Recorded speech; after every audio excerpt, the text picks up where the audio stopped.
எப்போதுமே விதி மேல பழி போடாதீங்க. இங்க ஒருத்தர் மெழுகுவர்த்தி பிசினஸ் செஞ்சு 20 லட்சம் ரூபாய் சம்பாதிக்கிறாரு. எப்படின்னு தெரிஞ்சுக்க ஃப்ரீடம் ஆப்பை டவுன்லோட் பண்ணுங்க.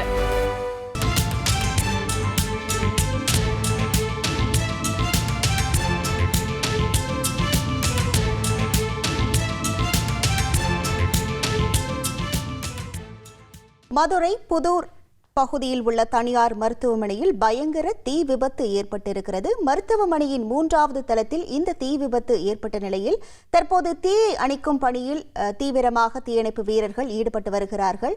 அந்த காட்சியை நாம் பார்த்து கொண்டிருக்கிறோம்.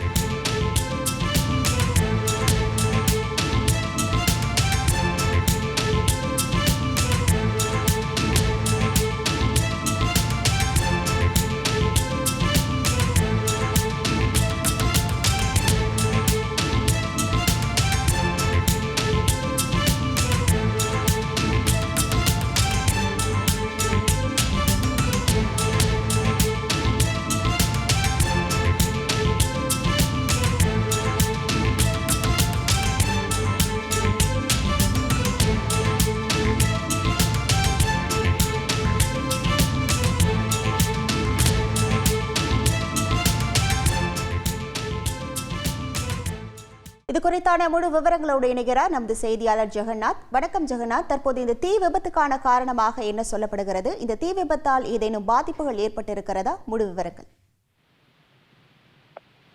வணக்கம். மதுரை புதூரில் உள்ள தனியார் மருத்துவமனை 3வது தளத்தில் தீ விபத்து ஏற்பட்டிருப்பதாக தற்போது செய்திகள் போட்டிருந்தோம்.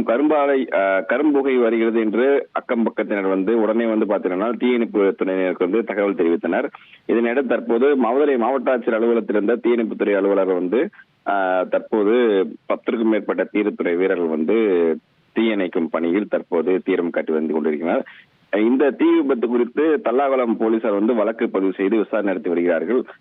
மருத்துவமனை செயல்பாட்டில் இல்லாத நிலையில் தற்போது இந்த மருத்துவமனை வேறொரு இடத்திற்கு மாற்றப்பட்டு செயல்பட்டு வந்த நிலையில இந்த தீ விபத்தானது இந்த கட்டிடத்தில் ஏற்பட்டிருக்கிறது. தற்போது இந்த கட்டிடத்தில் செவிலியர்கள் ஒரு 50 பேர் மேலே 3வது மாடியில் தங்கி அவர்கள் வந்திருப்பதாகவும் தகவல் கிடைத்திருக்கிறது. நல்ல அதிர்ஷ்டமா பார்த்தீங்கன்னா இந்த மருத்துவமனையில் எந்த ஒரு நோயாளிகளும் இல்லை.